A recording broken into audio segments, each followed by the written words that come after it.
by tomorrow. If I have time today, but I got to get that proposal into her. That's my main thing today. There was a scary email Renee, the lab manager at St. Anthony, sent to me yesterday. Oh, that's the other thing. Last year I let 2 people, if they wanted to volunteer, we usually like a student member at our advisory meeting. And last year, I think Jamie was my one for the fall and Eric was my one who volunteered for the spring. So I am having an advisory meeting at 4 o'clock next Wednesday. If any of you would like to volunteer that could come to it, I would do one for the fall and one for the spring. And it was kind of nice doing 2 different students because it's kind of nice for us. It's a lot of times it's the heads of my lab that come at all the clinicals. And it's Barb, Diane, some of my adjunct.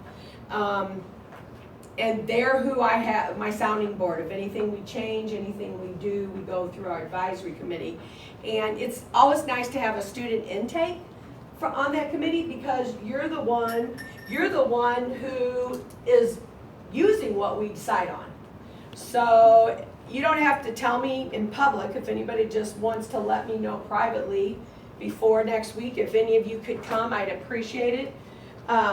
Because it is good to see, that's why we do those evals after every class. You're the learner, it's not us.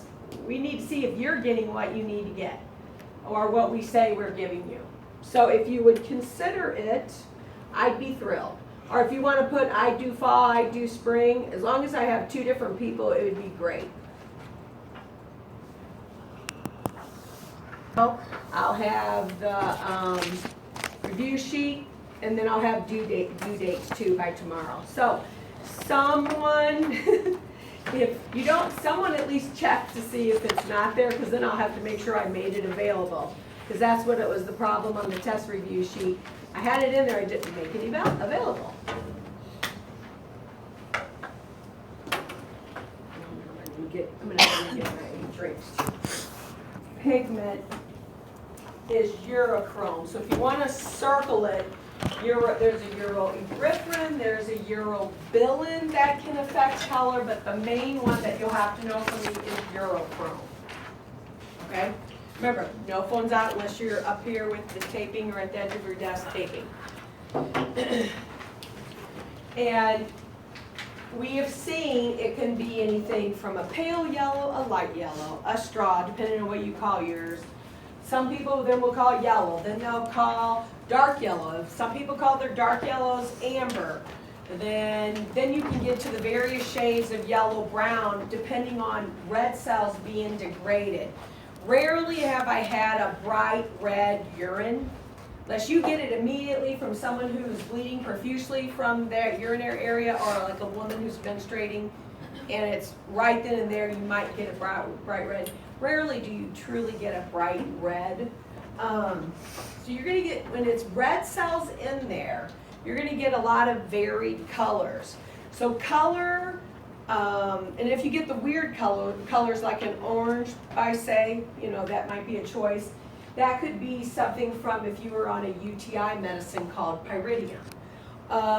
Sometimes they say one of the bacteria we'll learn about in micro called Pseudomonas, it has pigments it as a bacteria produce, so it said it could cause some of the urines to become blue-green. Overall, you're going to want to, I think the most pathological urine color I worry about when I know it's a fresh urine and it's a dark yellow to amber.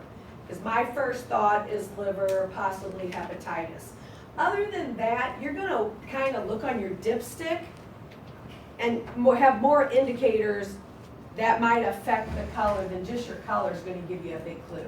Because red cells, that's why I laugh when they'll say urine isn't pathological unless it has blood in it. There are many yellow urines that you would think are normal and they have blood in it because it's already degraded to hemoglobin.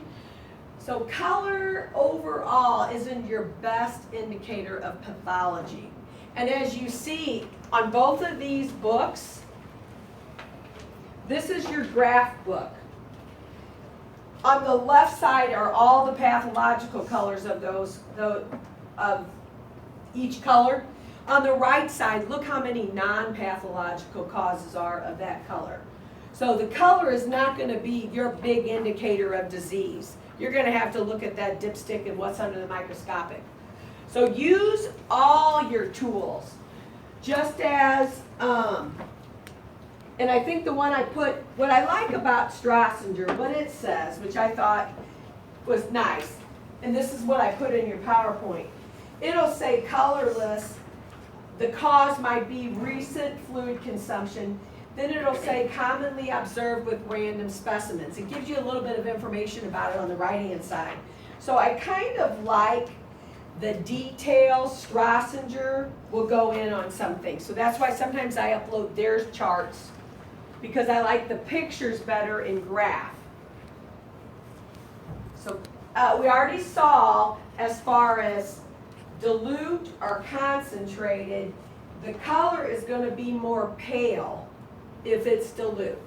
So we've seen that. The only one that is kind of an opposite of what you'd think is somebody with diabetes mellitus, because one of the symptoms is polyuria. You're voiding a lot when you're trying to balance out all that glucose being spilled out. And so many times they have polyuria, and many times their urine looks pale yellow. But then what is your indicator that you know there's an issue? What do you do that doesn't fit the pale yellow urine?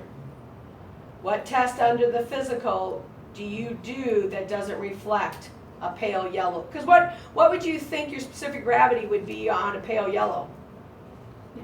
Low. That's what you would think. Until you get a diabetic person who has mellitus, it's going to be a high specific gravity because it measures that weight of the glucose that's in the urine. That one doesn't fit, that a pale urine is a low specific gravity. It fits the diabetes insipidus. Sorry. Bilirubin would be the biggest thing, like I said, on a dark yellow. If you had to flag one thing, I don't know if we'll be able to see this. I don't think it has a book with the yellow foam, but let me show you the white foam. One of the things, that are little clues. So overall, and on the pale yellow, if you want to put either insipidus or mellitus, it can be pale with either one. So it's not just insipidus that'll show pale, because you have polyuria with mellitus as well. On the yellow to brown, some people will call that amber. You're going to have variations of who calls it dark yellow, who calls it amber. Either one is acceptable, okay? But this is sometimes what I've seen on the registry. They'll say upon shaking the urine had a white foam, or upon shaking the urine had a yellow foam. The yellow foam is an indicator that there's bilirubin present, and the white foam, I'll show you the picture in the book of white foam, would be an indicator that there was protein present in the urine.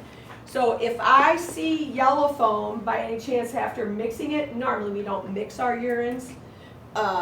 Once we pour it over, we just test it. But if you had a cap and we mixed one, anything with bilirubin should make a yellow foam on top. If it had high levels of protein, and probably not a tracer 30, but like 100 to 300 protein, you would see the white foam. And we'll see if you can, I don't think you can really see it. It's in your book. This is actually in graph. And it's showing this whole amount here is probably a good inch to 2 inches of white foam. So that I've seen on the registry. You need to know if you would mix a urine and it has yellow foam, you should suspect bilirubin on the dipstick. If you have white foam when you mix it or shake it, it should have protein. So that's something you need to keep in mind. Not that you do that to a urine every time you test them, but it is. For instance, how many have we had bilirubins that have been DNR, does not match? We've had that a lot. That would be a little bit of a test you could do. Put the cap on, shake it, and see if a yellow foam results. Then that truly was bilirubin. It just wasn't a do not match. And remember, the do not matches need to be confirmed. If they were the acid test, protein, if it was protein, ketones, glucose, or bilirubin, and you put a D and M does not match, you should then put the confirmatory test so you could at least do a second test to prove if that analyte was there. Okay, the analytes are to help you call it correctly. I would say the pyridium, another name is phenazopyridine, is probably going to be more orange than yellow to orange. I don't think you're going to see true pink or true red. Sometimes the descriptors they give in the books, when you're actually out there, maybe I've had a few true bloody red, but like Jen's pen on her desk, I don't think I've ever seen one that bright red on a urine, unless it was maybe someone menstruating and they just gave their specimen, and like we had a little window between the bathroom and where we used to do urine, so you'd open the door and there'd be the urine and it would be that immediate. Usually reds break down so quickly that you're going to probably get more reddish brown than bright clear reds often. But I will give you clues, especially when we get to the dipstick, of what it means if it's clear or cloudy. That becomes a key when you have blood in your urine. Is it a cloudy urine or is it a clear urine? Can sometimes give you a clue if it's fresh red cells or if they were lysed already and you have hemoglobin, or in the case if you had some kind of trauma, you could have myoglobin from muscle. So there'll be clues on the transparency that you need to know, because that's a key thing too, for me and for the registry. So when we get to the dipstick, when we look for blood, we're going to look for ways to distinguish fresh blood cells, myoglobin, hemoglobin. Okay, so there'll be a confirmatory test, kind of a couple ways we can confirm it. Porphyrins, did you do, you should have did something with lead poisoning with hematology, with the protoporphyrin series messed up at, there's the 2,3-DPG, there's aminolevulinic acid. When you're going from, in the formation of hemoglobin, there's a lot of steps. And when you break down the hemoglobin molecule, you had your iron, your protoporphyrin ring, and your globin chain. Well, in the breakdown of that protoporphyrin ring, that's where lead poisoning affects. And if you have a porphyria, which we'll get to in another lecture, one of the main ones I'll have you know is lead poisoning. And one of the classic urine colors you need to know for me and for the registry is port wine red. It looks like a deep red of a wine, the color of that urine. And you see that color, you should be thinking, uh-oh, they have a porphyria. Something in that protoporphyrin ring sequence is messed up. So that will be a lecture we get to when we do aminoacidureas. But that one red color, you should be looking for a porphyria like lead poisoning. That's what I'm saying. Sometimes you're not going to know everything. But if you can know, like a trivia, some detailed key pieces, you'll get that question right. If you want to write next to porphyrins, I'd put port red wine color, and I'd put an example as lead poisoning. That way, as you study and you get to things, you hear it more than once, and it begins to sink in. Some of the things that you may never see a porphyria on your job, but remember, they don't test you what you see 95% of the job. They test you on theory, and a lot of it is pathological theory. The blue-green, some drugs, we already said if you want to add Pseudomonas, I've never had a blue-green urine because of Pseudomonas, but it's something in the book listed as a possible choice of causing a blue-green. Most of our time, we're going to see urine especially go to the green color. is when bilirubin has been broken down to biliverdin, and what would be a cause? UTI. Exposed to light. Exposure to light. Oh. We're not worrying at this state if it's conjugated versus unconjugated. We're gonna worry when we get to the dipstick if it's made water soluble when it goes to the liver, when we talk about bilirubin and urobilinogen. But most of the time, if you get a greenish urine, bilirubin was probably present that converted to biliverdin because it was exposed to light too long before you ran it. That sometimes, so if anything, you will bring good habits with you to the clinical. You really shouldn't batch urine sitting out at room temp. It's not fair to the patient. They deserve the best results. So you want to batch them and put them in the refrigerator, then bring them out to room temp when you're ready to test them or do them. I usually just did my work as it came in, because the minute there's ER stats and you've batched and saved everything and you get slammed with ER and you're by yourself covered at lunch, then you're going to think, why did I batch them? I should have just did them as they came in. So I always was in the area of chemistry. We just helped out when they were at lunch, but I was heme coag UA serology, and we had to cover spinal fluids when we had our micro elsewhere. If you were by yourself at lunch and you got a spinal fluid in, you didn't want to have to worry about 20 million tests you saved for a batch, because you already had 5 tests to get done in an hour by yourself. So think about if you're going to be a possibility of getting slammed with ER stats and floor stats, then you want to keep up with your work. Don't just save it till you have enough to run. This is another thing we're going to get to in our when we get to amino acidureas. I heard you guys talking about PKU. Did you do Hartnupp's blue baby diaper disease, or did you do melanonuria or tyrosinemia? Those are things we're going to get to, but we'll see. There are certain, when amino acid is, a pathway is messed up in its metabolism, the urine will darken upon sitting.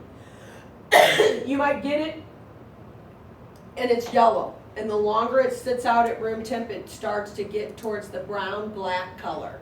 That's a clue that it might be amino acid pathway messed up. And one of the pathways is the tyrosine phenylalanine pathway. So we will get to a lecture on those. The one you might want to just highlight the first two. The first one goes with the disorder I'll teach you about called alkaptonuria. And melanin, everybody's heard of melanoma, right? When you have overproduction of a tumor with melanoma, those people could have urine darken upon standing because they have overproduction of the melanin with that melanoma. We will get to a lecture on amino acidureas, but these are good questions, not only for me, but the registry. That clue of urine darkens upon staining, we're not talking a dark yellow, we're talking black-brown. It's that dark. I have a question. Yes. So for the blue-green, would you ask for another sample if you didn't have any indication of like leukocytes? If you, when you get weird colored ones, we were good. We had a little code. We could put pound in the code, and it would say unable to determine due to color of urine. And you could do it, dip it manually. You could dip it on and put it on the analyzer. If you read it, and I would not trust the machine's results alone. I want to visually see if those pads match the bottle, and if they are off and aren't even in the color scheme, I always use that code, unable to determine. If the floor sees half of your analytes unable to determine due to color, they're going to try to get that specimen again when that patient is probably off of medication. So if you have enough of those codes that it really doesn't match, you can't validly call it, you're going to put that code in, and it'll be their duty to order another one. And you'll have to just see what your lab protocol is. We usually just reported it as it, and then they had to tell us if they wanted and send a new order down for a new one. I don't know if any of you working out in the lab, if you've seen it elsewhere? Do they order another one, or do you know in your analysis? Because you're, and I don't know. So you'll just see what everybody has their rules that they abide by at their lab on redraws, recollects. So you'll see if you just report it and let the floor decide if they want a new one once the patient is off. Usually it's a medication. Sometimes specific gravity, books vary about how low it can go for normal. You'll see something from 2 to 35, 5 to 35. If you are getting a MRI or a CAT scan that requires an injection of radiographic dye to make visible what they're taking the x-ray of or the scan of, you might have a specific gravity over 1.035. So you can dilute it 1 to 2, just take your DI water, equal amounts of your urine and DI water, and then run it on your refractometer. And if the refractometer says 30, you got to multiply that by 2. And then you would report out 1.060. And you're going to be looking into that patient. Did they have some kind of CAT scan or MRI that they were injected with a dye? Because that's very heavy weighted solution. So you'll see do they run it, you'll see where you work. Do they have you dilute it and run it on your analyzer? Do they keep a refractometer and run it on a refractometer after they make the dilution? You'll have to see what your analysis area does at your clinical. Okay, so this I took from, Graph is our book, but I put some of the charts from Strassinger in the PowerPoint. So this is actually from Strassinger. But what I like about it, it'll say pale yellow, diabetes mellitus, elevated specific gravity, and positive glucose test result. So it goes into a little bit of detail in relation to that disease. Okay, that's the one thing I tried to give you some of Strassinger too. For instance, bilirubin, yellow foam when shaken, and positive chemical test results for bilirubin. So it kind of gives you some things that'll help you identify why that yellow, that dark yellow.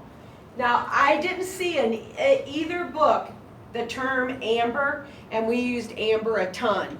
And you noticed on our machine, it goes yellow, amber, red, I don't know if it did another color, and then others. So it even uses amber. I probably used amber more than I used dark yellow for some of my urines that look to be getting to the brown end. The orange yellow, pyridium, drug commonly administered for UTIs. Let me see if the bottom ones are a little broken. Let me, a little cut off. The pink, that's still, it's a cloudy urine with positive chemical tests for blood, and red cells should be seen.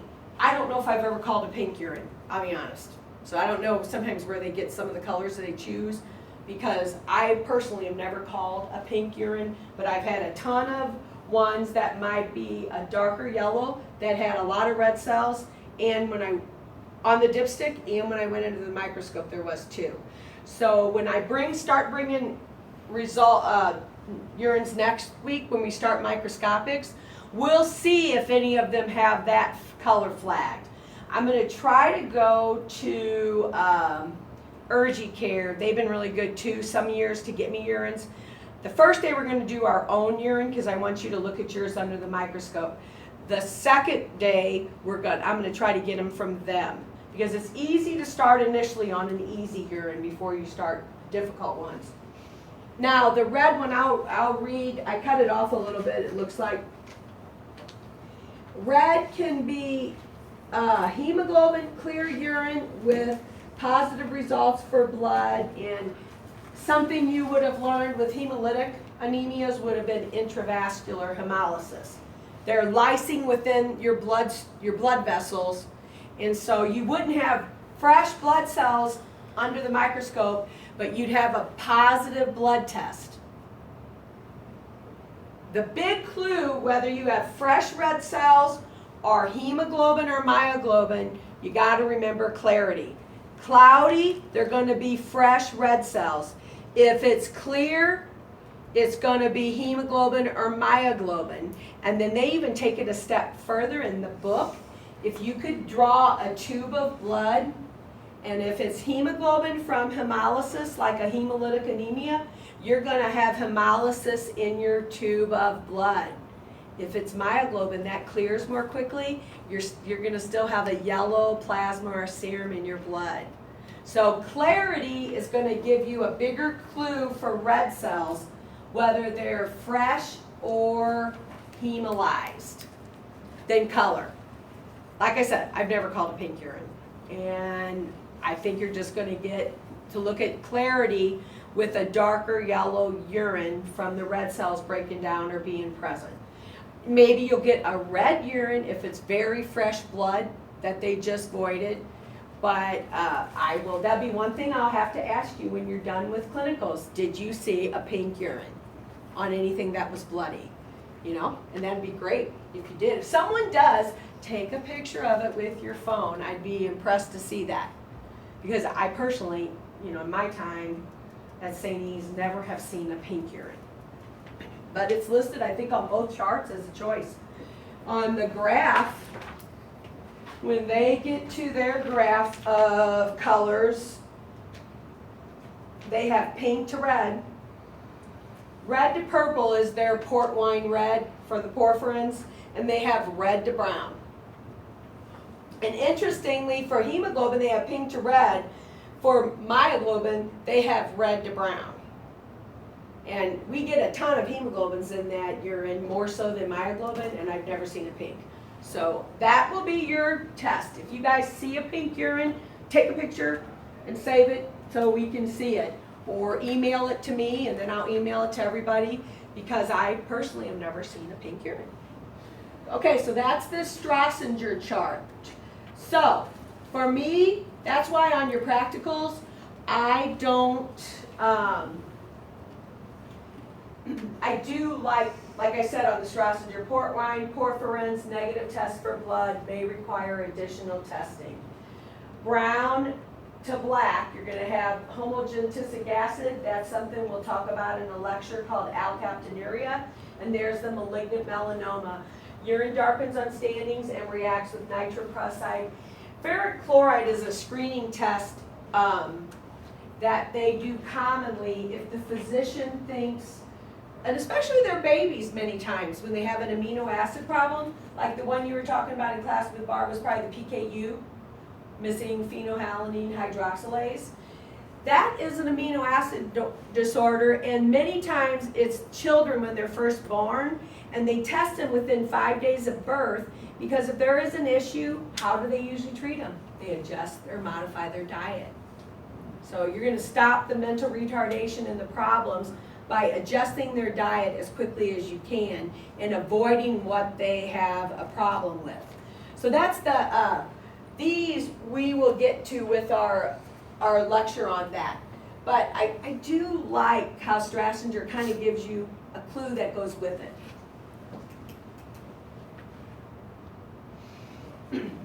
So color, once again, a dark yellow to amber, for me would probably be my most pathological one that I'm going to think, uh-oh, bilirubin, hepatitis, I better be careful, okay?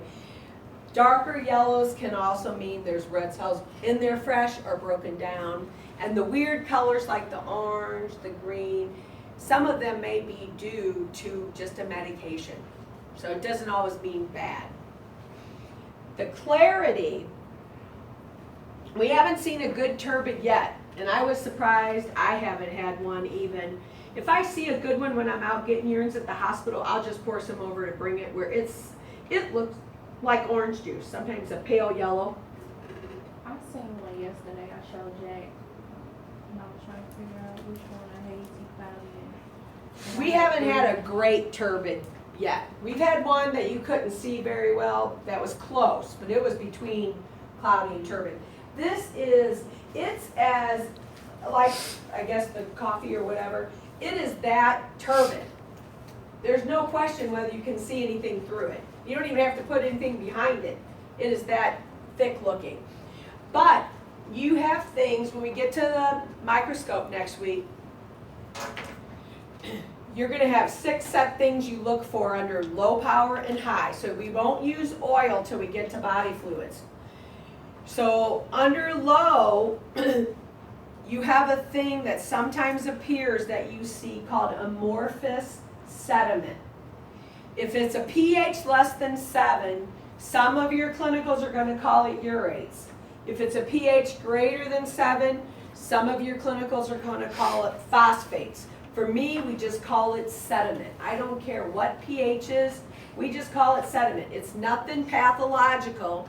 It means the urine sat too long somewhere. And the floor can tell you, the big clue, because most of urines are acidic, they'll say, oh no, I put it on the dumbwaiter right away. It didn't sit too long. You take that tube of blood, because next week you get to start spinning yours down. And you centrifuge it, and if there's going to be sediment, you get pink sediment at the bottom. So they can't tell you they didn't, because you'll know the pink sediment's at the bottom. And that time, if it's so thick that I can't see cells, I would call the floor and reject it and ask for a fresh specimen. Because if it hinders you from seeing your white cells, your red cells, and your bacteria, and these things called cast, it's your right to say, hey, I need a fresh specimen. If a person has regular urination, it's no big deal to get another urine compared to being stuck. So you want to make sure you see the things that could be pathological. Don't they have to put the time on it whenever they collect it so you would know? Or not really with urines? Well, yes. But I mean, technically, they could say, tell the patient, oh, go ahead and collect your urine and then put it on in there, and then I'll get it from your bathroom. So they could, technically, the patient put their urine there, they could come with the label and date and time it when they came in the room, maybe an hour later. So it doesn't always get done exactly when they did do it. Mm. But if someone tells you, you'll know. You spit it down, it'll be pink sediment. It's like a white sediment when there's alkaline, but you don't often get alkaline urines. You know, if it's a fresh urine, they have a UTI, you'll get one above 7. Typically, you're going to get, the majority of your urines are going to be an acid pH. But we're going to just call it amorphous sediment. We're not going to say urates or phosphates. If you get stuff that looks like gray junk on your background, it's amorphous, yes, and we'll see that. An alkaline urine can also be when there's high ammonias in it, not just phosphates, correct? Well, the ammonia that is produced when bacteria multiply is what turns it alkaline. And that has nothing to do with amorphous sediment. That's just, all of us have some, well, you saw the list of normal urinary constituents on that study question from the book. There were probably 9 things listed. That can precipitate out, okay? And there's nothing bad for you. So just because you have a turbid urine and stuff precipitates out when you do a temperature change, doesn't mean it's bad for you. So turbid normally is not pathological, unless you guys said you had a very pussy urine, that was turbid. Any of you who are already at a site, if while we're in class, if you see something, if you ask them, hey, if you see anything really good, save it for me, and then just bring it in, because both of you are in the evenings, and just bring it in the next day. Just put it in one of their biohazard bags and keep it and bring it. Different, I've never called one really smoky, but if someone doesn't process their fats properly, have you did triglyceride jet, HDL, LDL, all that, chylomicrons, all that stuff? Mm-hmm. If you don't process your fats properly, and have you, which you will see when you go out, a lipemic specimen that looks like milk on top of the red cells? Sometimes it's hemolyzed and milky, so it looks like a reddish milk on top of your cells. They're having an issue with their lipids. So it'd be interesting to know if they had high LDL, VLDL, if they had high chylomicrons, because they're having an issue when you have lipemia. Maybe all of us would be a little lipemic on our blood if we didn't fast and we had our blood drawn and we just ate a big meal. and not have an issue. But if you're someone who always has milk-like plasma or serum on top of your red cells, you are having trouble. Maybe your cholesterol is elevated. You're having trouble with your fats and your lipids. So overall, we still want to circle cloudy. On a fresh urine, that is still going to be your most pathological. But don't sweat the color and clarity. What's going to give you your biggest indicators are your dipstick and your microscopic. Regardless of what your color and clarity say, those are the two things that are going to tell you the most about the pathology of that urine. And that's the key pieces. And this, I think, this one might have been from Graph. Let me keep turning to see. Nope, this is still from Strassinger.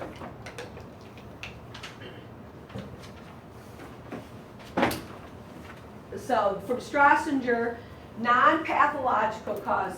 A lot of women will at least have hazy urines because not only do they secrete mucus during their monthly cycle, but they have a lot of squamous epithelial cells that sometimes slough off, especially if you just do it in midstream or you just collect initially from the voiding and don't get rid of any of the bacteria or the squamous, then you could typically have squamous epithelials and mucus and nothing is wrong.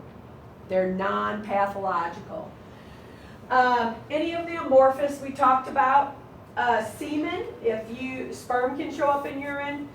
Fecal contamination, we have more of that. What do you think? What age and what specimen collection type would we have more chance of having fecally contaminated urine? Baby. Babies. They put that U bag on it and it kind of encompasses their whole genital area.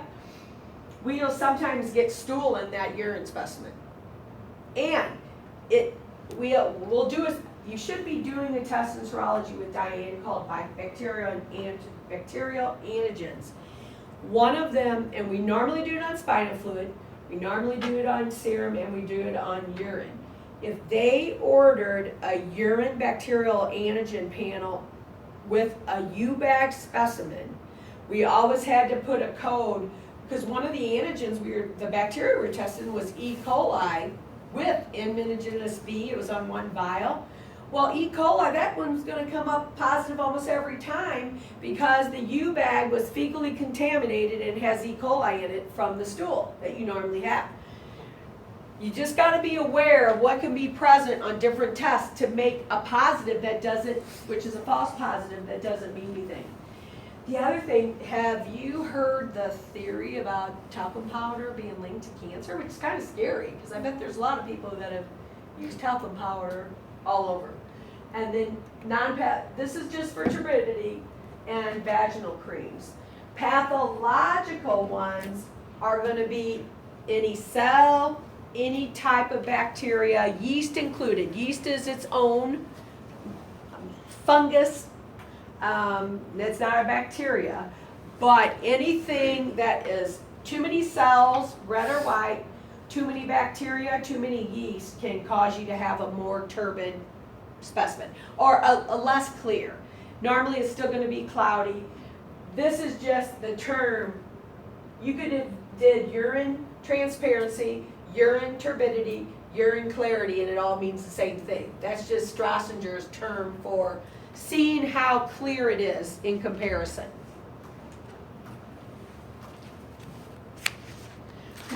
Like I said, odor is not part of a routine UA, but it can give you clues as the tech.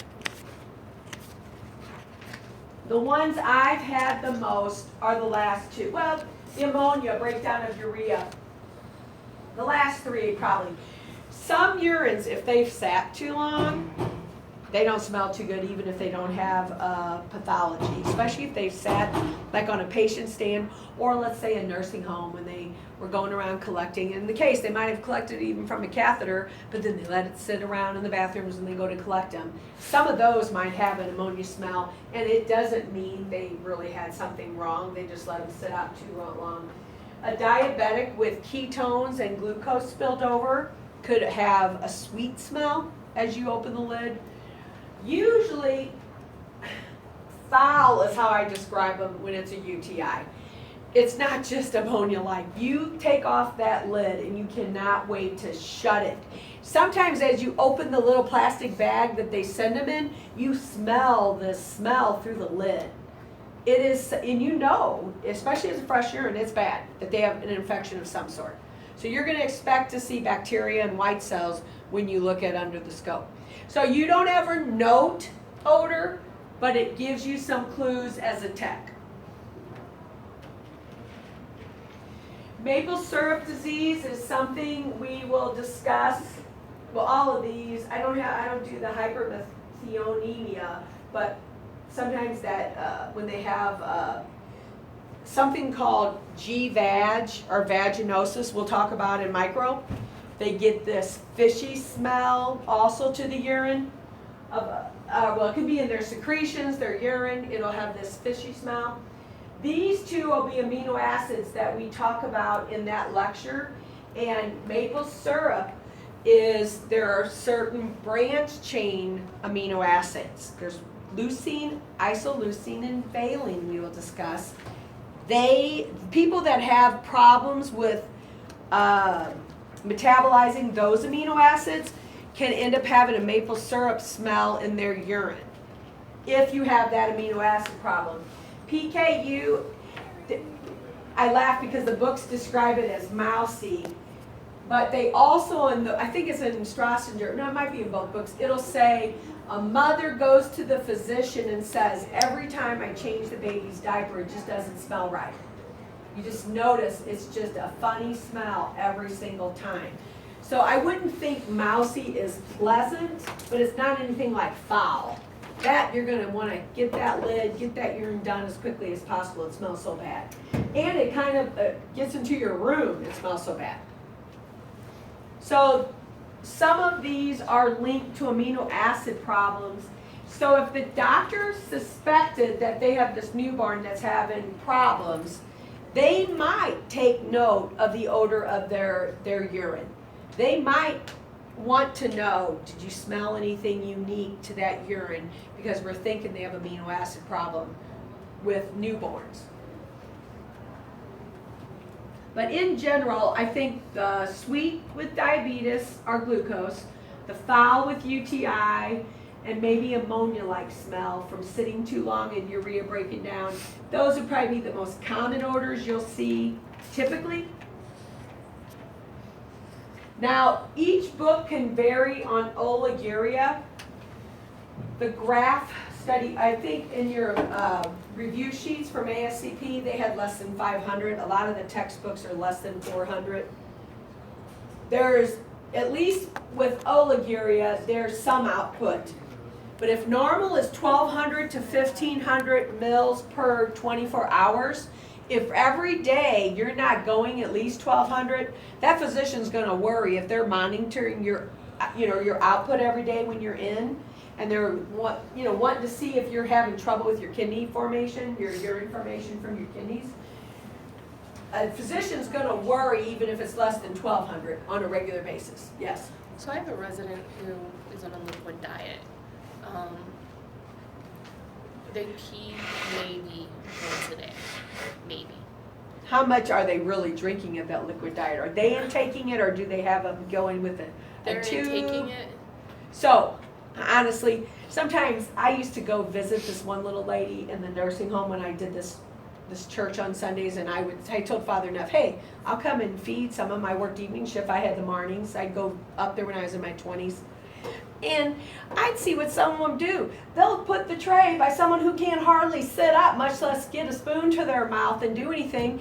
And I mean, I went maybe once a week and fed this little lady, and I tried my best to get what I could. And I thought, well, shoot, if no one's here, what do? Stick the tray in front of them, wait 15 minutes, come back and say, oh, you want anything? They don't react, so then you take the tray away. I'd like to know, is she being fed, or...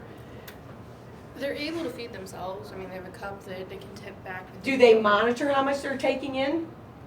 No.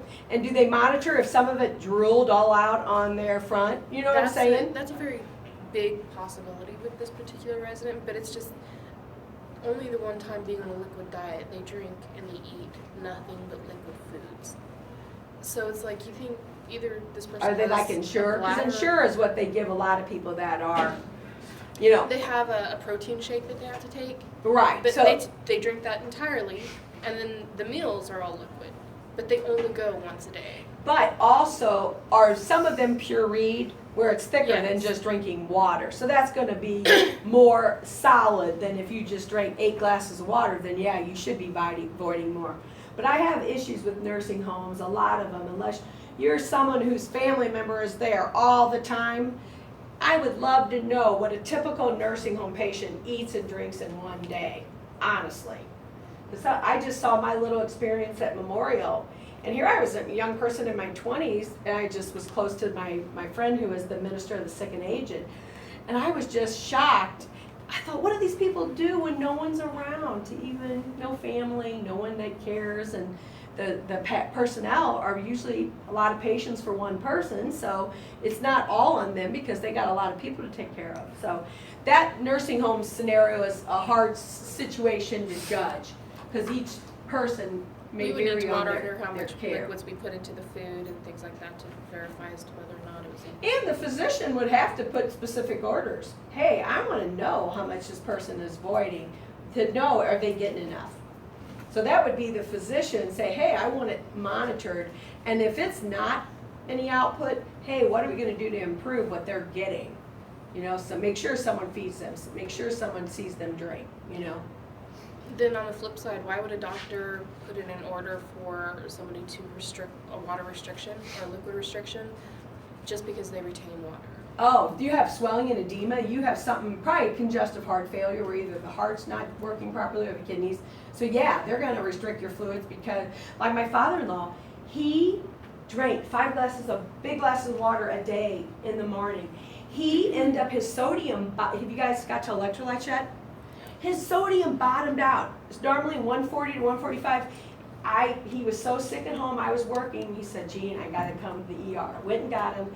I went back and worked while he was in the ER. Sue ran his blood work. He said, Gene, his sodium is 110. That's deadly.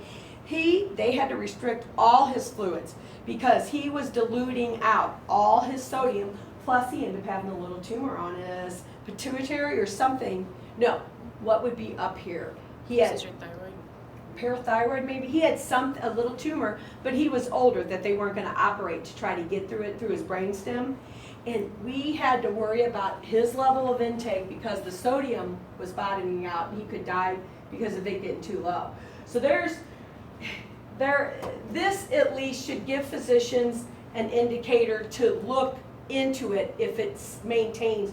If it's always polyuria, you're probably going to look at the diabetes. If it's always oliguria, what's up with the kidney function? That they're not making enough. Anuria, you know, it's basically cessation of your kidney function.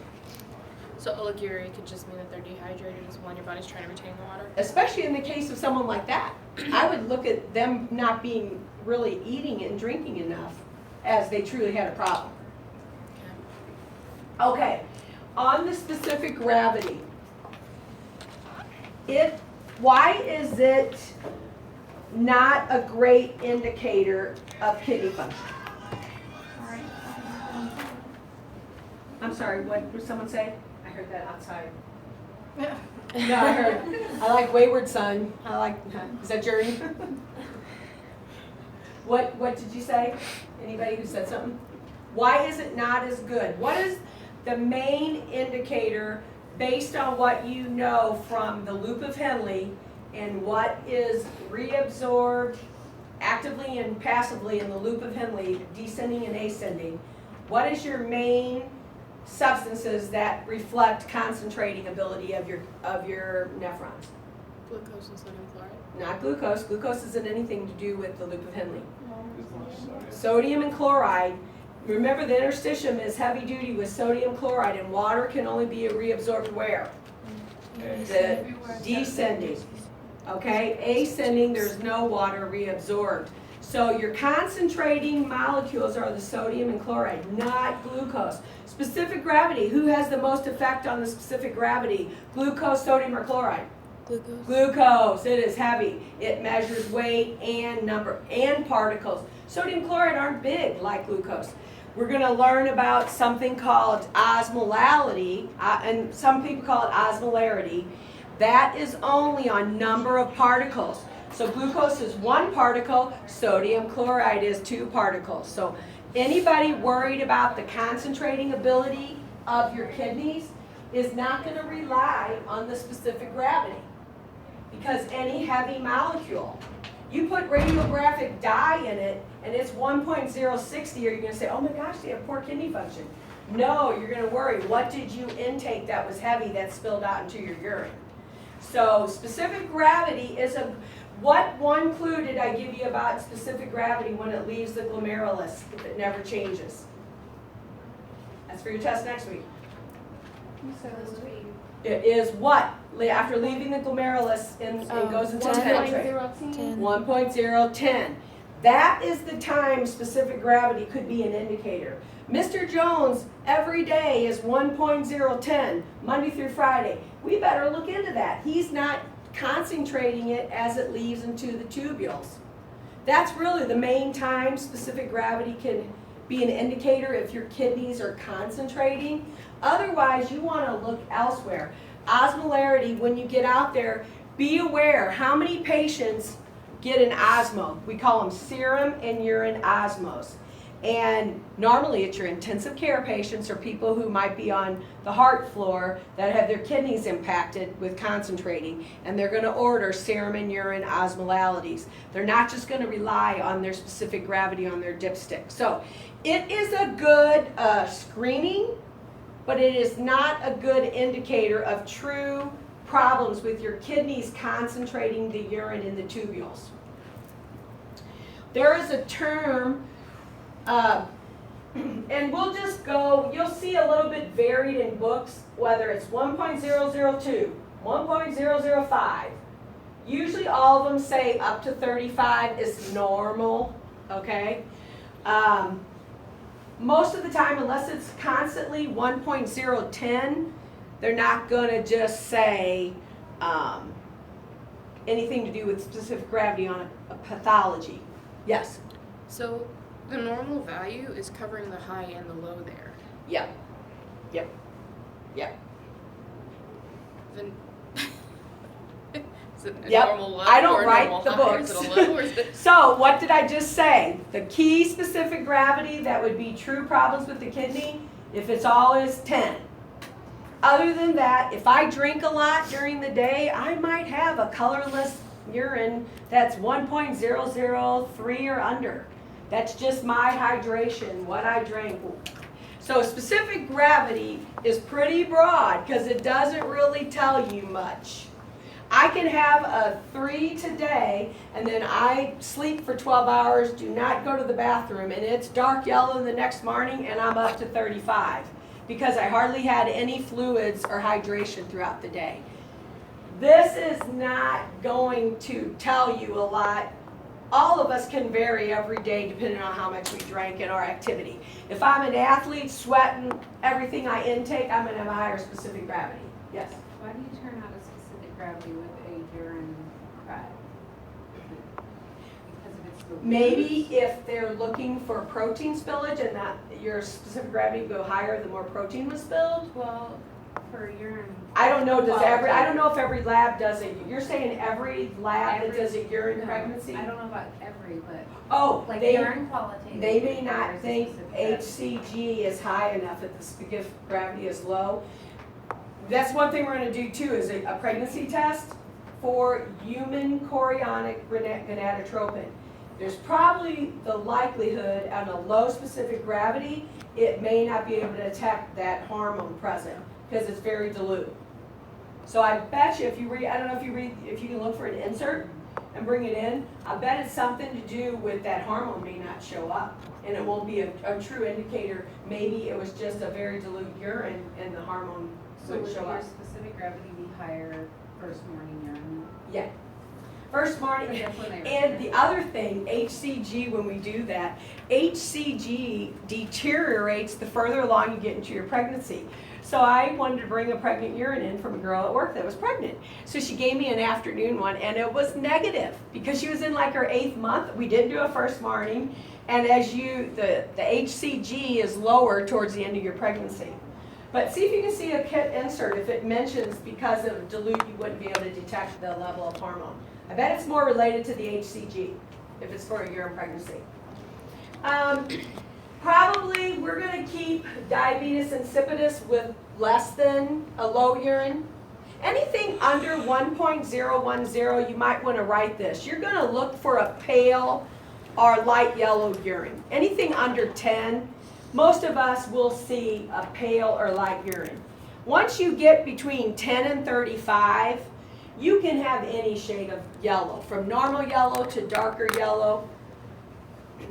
But overall, less than 10, I would expect you to be calling it light or pale or straw colored urine. One of the things, this term you should know, it's called isostenuria. That means that is the patient who Monday through Friday tested at 1.010. And that is saying there is a problem in their renal tubules. They are not being able to concentrate the urine. And that term could be on a report saying the patient was asthenuric. And they know, then the physician, that it read 10 every single time.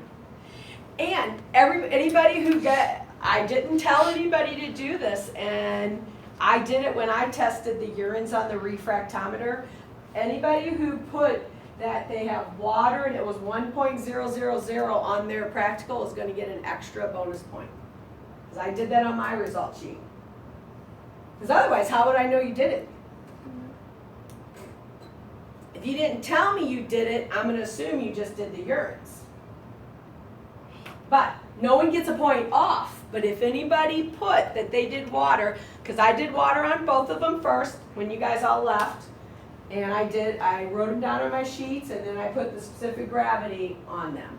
So it won't hurt anybody because I didn't tell you, but how would I technically, if I'm truly didn't know that you did it, because I'm sure you probably all did it, how would I know? Because it wasn't written down anywhere. So think about that. If someone's following you, I would be leery if I was seeing the result sheet and I never saw anybody had done water and that it read 1.000. So think about someone following you all the time. That's why labeling is so important. Think about if you got sick and had to leave and someone followed you, could they go to your desk and do exactly where you left off because you had everything labeled properly? Same way. So don't assume I knew everybody did that water before they did the urine. It should have been written someplace. So I didn't tell you and I didn't give a spot for it, but I wanted to see who would actually do it and write it down that they did it. And then we kind of discussed this a little bit. And I have had this happen. Someone who had a radio injection of dye before a CAT scan or an MRI, and it was off the charts. Even if you're going to run it through the analyzer again, you need to dilute it. Run it first straight to get all your results. Then dilute it, run it again with the dipstick, and then multiply it by 2, and then you'll have to then insert that result as the correct one. You will see that, because you get patients that have the CAT scans and everything. And then the refractometer, I thought this had a good picture. Both of them were pretty good on the refractometer, both books. This one I just got where it does show you, this looks like the refractometer we use with the blue and the white. Our other refractometers that we have in the drawer in the little black case, you have to put the water on, then you gotta flip it, look up, and then the scale's on the opposite side, and it's a dark gray to a light gray. I kind of like the blue to the light color. I think it's very much easier. And to get this full line across, you have to have the full drop. Usually if you can't tell the color, it's because you don't have a big enough drop. And then some of you will get to see an analyzer, possibly like the Iris out there. I think all of you will at some point. So it's sometimes called a total solids meter. Yes? Didn't you have one of those last semester? Because I remember seeing a little stick sticking out of it over there on the No, I've had different Clinitex. First, before the chem strips, I had 2 Clinitex, and always something goes wrong with some piece, you know. Here, we're having issues. Someone had to drop, I think, the other 2, because you notice how when you stick the slide mover in and it clicks down, it didn't click down as well on the other 2, almost like something had happened. And the base piece, after you take off the tray to clean it, and that base piece where you put the tray over was loose on one of the 2, and it shouldn't be loose, because the one that's working well is solid, it is not loose. So I've had a Clinitec 500, I've had a couple other Clinitecs, and then I've had 2 chem strips. Diane had a chem strip, but it didn't work either. She brought me, the paper wouldn't work. So if you can't read what it's saying, it wasn't just the paper, something internally wouldn't work. So the one we've had, either a Clinitec or we've had the chem strip analyzer. Let me show you in the book though, the one I thought was really good. I think this is actually, this is Strassenger again. I thought their pictures were really good. It actually shows you putting on the drop, closing it, and remember this is the piece that someone splashed in someone's eye. When they put too big of a drop and let it slam down and it went off, and the girl was like 3 feet away. So, and then showing that it has to be completely filled, not partially, and then the scale. And you always want to look to where the 1.00 was. That's people mistake using the refractometers, not reading the scale on the right side. And then we only, like today, I just cleaned them off with the DI water and then put them back. Don't clean them off with alcohol or anything like to ruin that. Osmolality we'll get into a little bit more when we get back to another lecture, when we get into some other disease states. But sometimes it's also called osmolarity. The refractometer compares the velocity of light in air with the velocity of light in a solution. Our solution we did was urine. Some labs also make you do a sodium chloride solution. They'll make you do water as a control, then they'll make you do a solution that has some dissolved solids in it, and then they'll have you do urine. We just did the water. With osmolality, normally they will make you do both. They'll make you do freeze a solution of water, freeze a solution with sodium chloride, and then they'll have you do the patient's either serum or urine.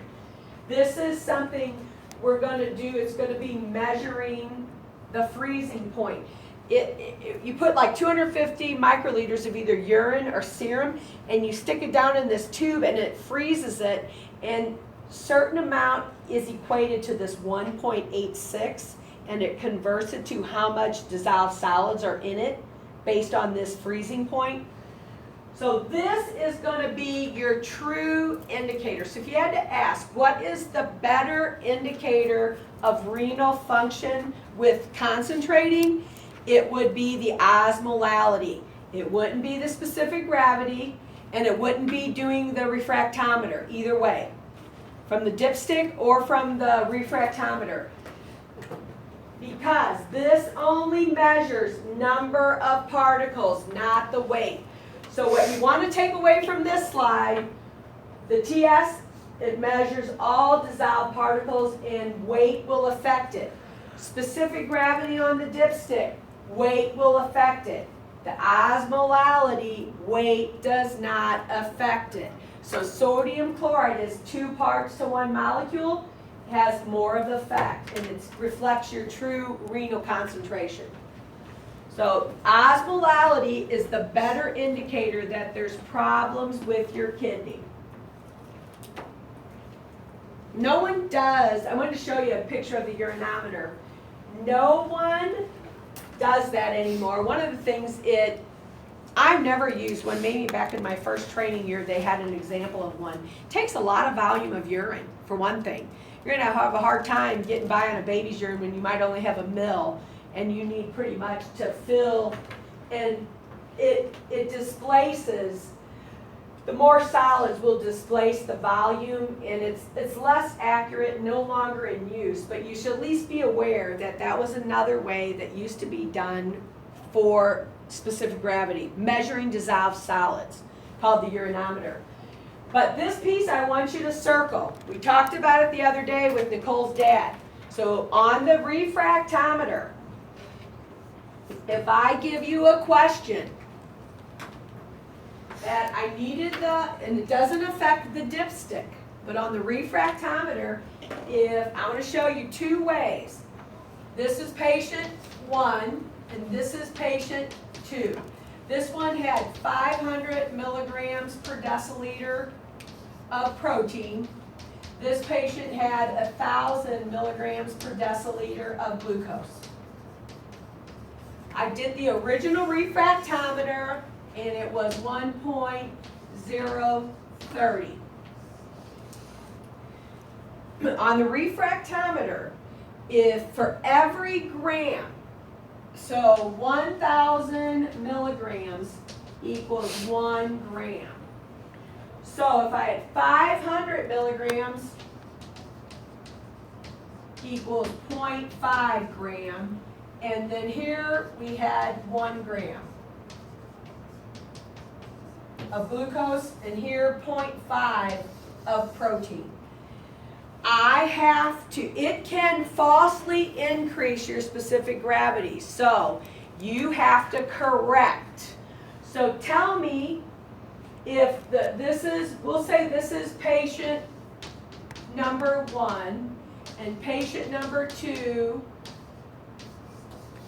1.020. What would I report in each case?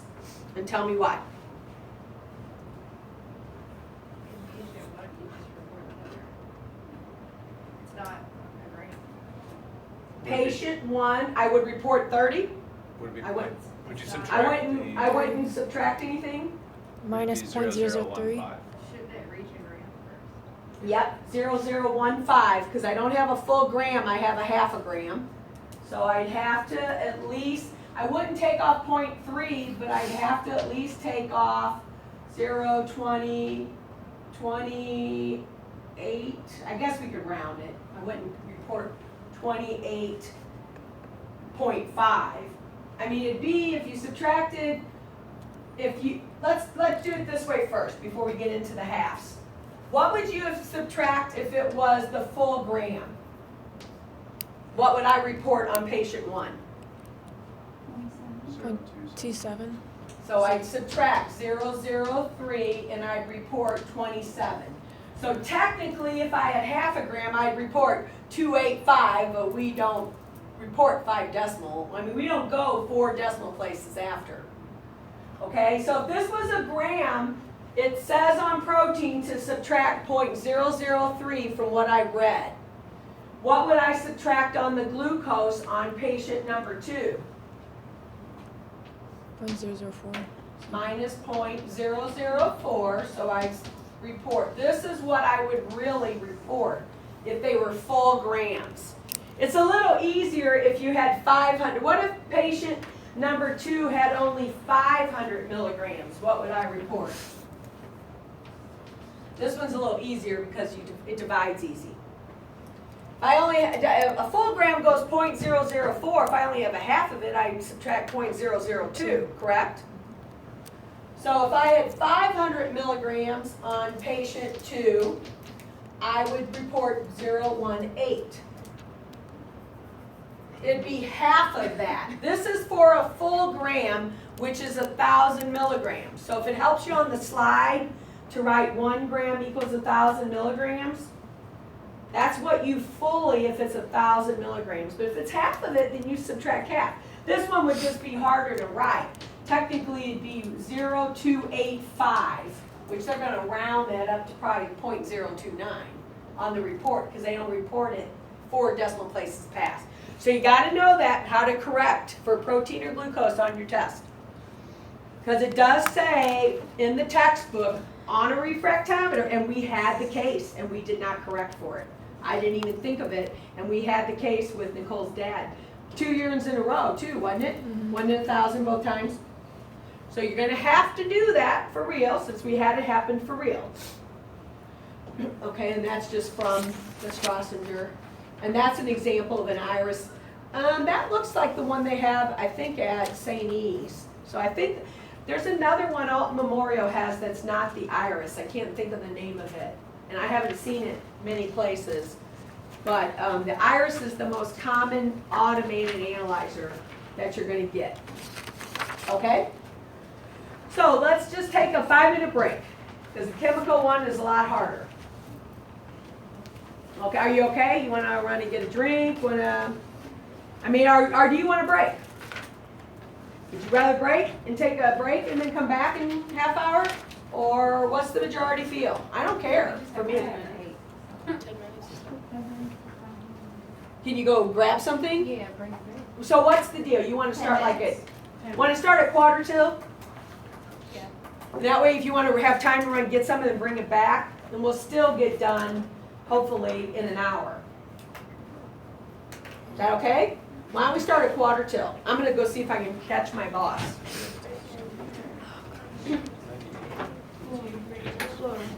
Lori.